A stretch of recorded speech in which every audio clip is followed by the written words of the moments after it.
Meditation class அப்படின்னு போனோம்னா மெடிடேஷனில் understanding of certain factors, disturbing ஃபேக்டர்னு போட்டோம்னா தாட்ஸு.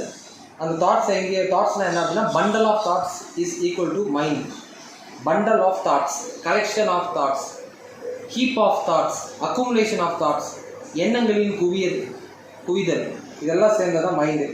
சரி, அந்த மைண்டை சார்ந்த விஷயம் என்ன அப்படின்னா மெடிடேஷன் வரும்போது neutralisation, pacification, eradication, uprootment, tranquillisation, suppression, இது எல்லாம் எதை சேர்ந்தது அப்படின்னா அந்த தாட்ஸை ரிலேட் பண்ணுறோம். அது என்ன இருக்குல்ல, சரி அதோடைய ஃபங்க்ஷன் என்ன? Neutralisation, pacification, eradication, uprootment, tranquillisation, suppression.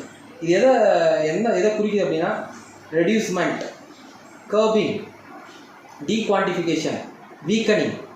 Reducing, curbing, dequantity and weakening.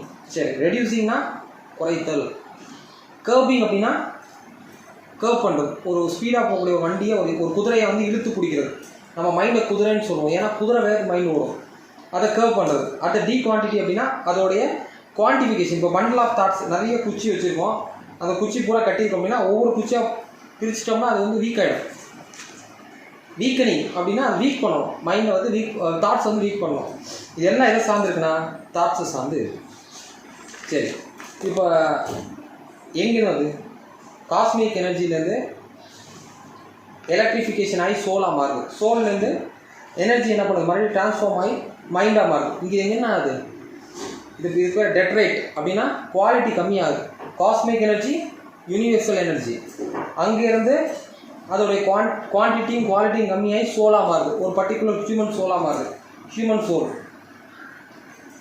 அந்த ஹியூமன் சோல்லேருந்து திருப்பி குவாலிட்டி கம்மியாகி ஹியூமன் மைண்டாக மாறுது. இது எல்லாமே என்ன ஆகுது, இதோடைய ஓன் பவரை குறைக்கிறோம். சரியா? அப்போ காஸ்மிக் எனர்ஜிங்கிறது டிவைன், கடவுள். அதுலேருந்து சோலாக மாறுறது. சோலுங்கிறது யார்? சித்தர், முனிவர், மகாமுனிவர், மோங்க், செயின்ட், கடவுளாக ஜோதி ஐக்கியமானவங்க, அருள் பெருஞ்சோதி, ராமகிருஷ்ணர், விவேகானந்தர், இவங்களாம் சோல். இவங்க சோலை விரும்பினாங்க, சோலாக மாறிட்டாங்க. அதுலேருந்து என்ன ஆகுது, மறுபடியும் டிரைவ் ஆகி மைண்டாக மாறுது.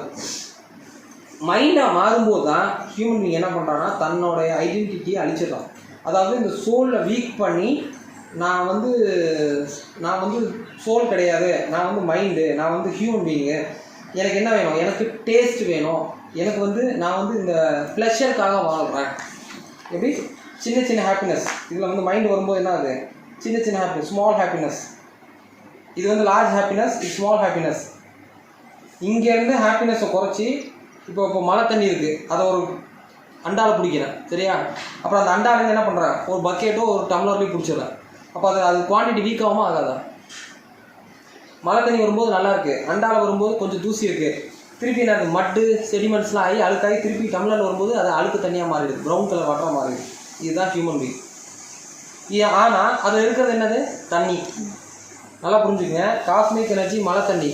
அந்த மழை தண்ணியிலேருந்து ஒரு அண்டாவில் பிடிக்கிறேன், அதில் தூசியோடு வந்து அந்த அண்டாவில் நிரம்புது, அது சோல், பியூரிஃபைடு சோல். அதுலேருந்து என்ன பண்ணுறேன், திருப்பி நான் என்ன பண்ணுறேன், தண்ணி ஒரு டம்ளரில் எடுக்கிறேன். அந்த டம்ளர் தண்ணியை பராமரிக்காதனால அதில் இருக்க சேரும்போது மட்டு சேரும்போது அது ஹியூமன் பீயிங்காக மாறிடுது, பாடியாக மாறுது, மைண்டாக மாறுது. அப்போ உள்ள ரா மெட்டீரியல் தண்ணி தான், ஆனால் அது கலப்படம் ஆகிடுச்சு, கரப்டட் ஆகிடுச்சு. கரப்டட் எப்படி ஆகுது, பலகீனம், வீக்னஸ். எப்படி வீக்னஸ் ஆகுது, பயம், ஃபியர், அப்புறம் டிசையர், அப்புறம் லஸ்ட்டு, மோகம், அப்புறம் ஈகோ, எல்லாம் சேரும்போது அந்த பர்டிகுலர் சோல், பியூரிஃபைட் சோல் என்ன ஆகுது, கரப்ட் ஆகுது, கண்டாமினேட் ஆகுது, கலப்படம் ஆகுது. கலப்படம் ஆகும்போது அதோடைய ஒரிஜினல் கலர் மாறி போகுது. மாறி போனோன்னா என்ன சொல்கிறான், இல்லை நான் தண்ணி கிடையாது, நான் சேருங்கிறான். கடவுள் என்ன சொல்கிறார், நீ சேரு கிடையாது, நீ தண்ணி, என்னோட ப்ராடக்ட் அப்படிங்கிறார். அந்த சேரு தான் இதெல்லாம். எது, பயம், எதிர்காலத்தை பற்றி பயம், ஆசை, லஸ்ட்டு, மோகம், ஈகோ, இதெல்லாம் சேரு. இந்த இதில் சேரும்போது என்ன ஆகும், மனசில் அந்த சோலை வந்து பிரிச்சிடும்.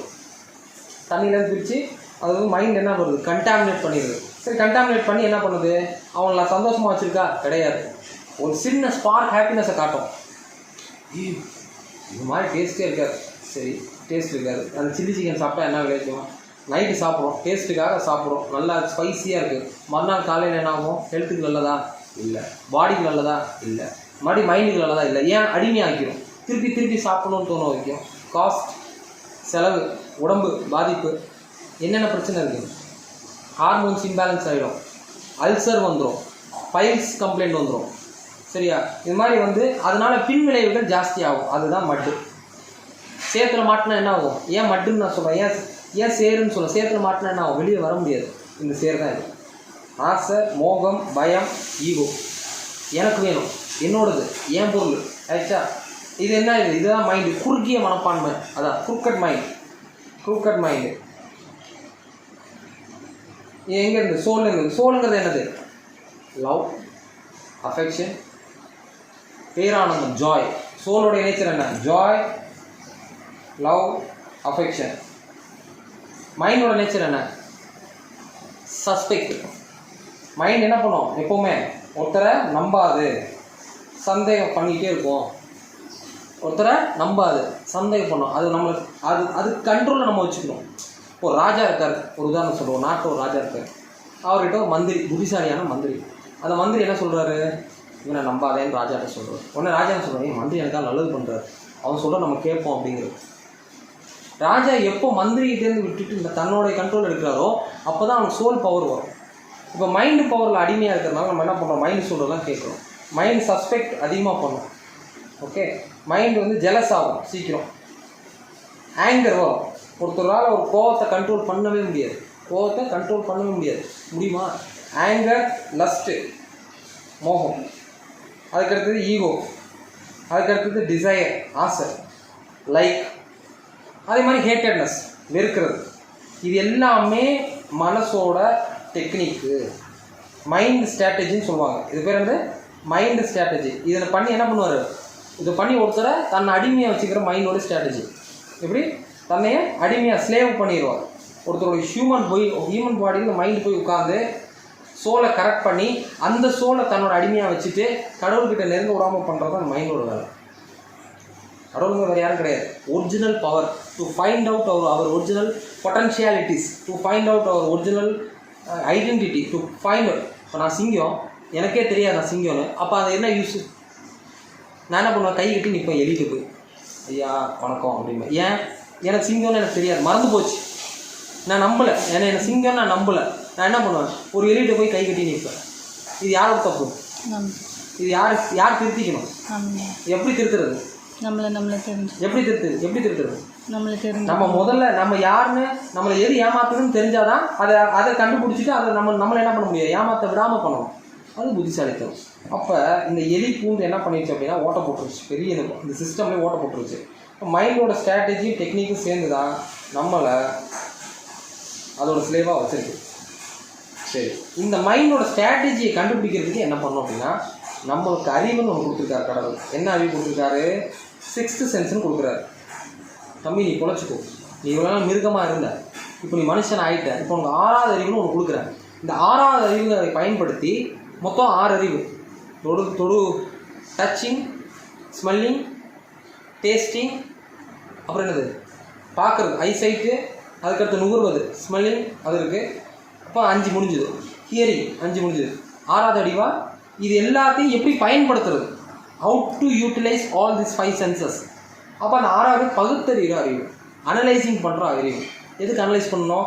இது யார் நம்மளை ஏமாத்துறாங்கன்னு கண்டுபிடிக்கிறதுக்கு இந்த 6வது அறிவை உள்ளே நுழைக்கிறார். ஹியூமன் பாடியில் நுழைக்கிறார். இந்த ஹியூமன் பாடியில் 6வது அறிவை உள்ளே நுழையும் போது அந்த 6வது அறிவை நம்ம என்ன பண்ணுறோம்?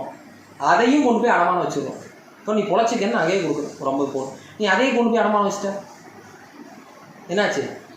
சொல்லி இப்போ 6வது அறிவை 6th